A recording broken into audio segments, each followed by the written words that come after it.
जर तुम्हाला धाराशिवहून बेंगलोरला जायचं असेल तर धाराशिव बेंगलोर बस तुमच्यासाठी अत्यंत सोयीस्कर आहे।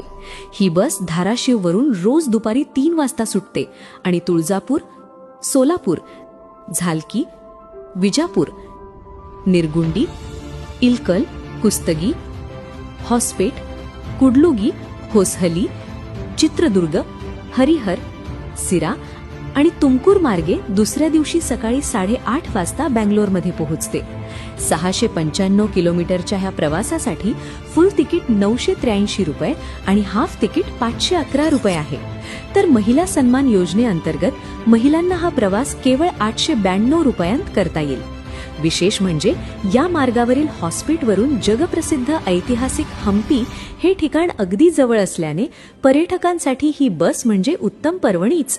ही उपयुक्त माहिती आपल्या सर्व मित्रपरिवाराला नक्की शेअर करा आणि कमेंटमध्ये आपली लालपरी लिहायला विसरू नका। धन्यवाद।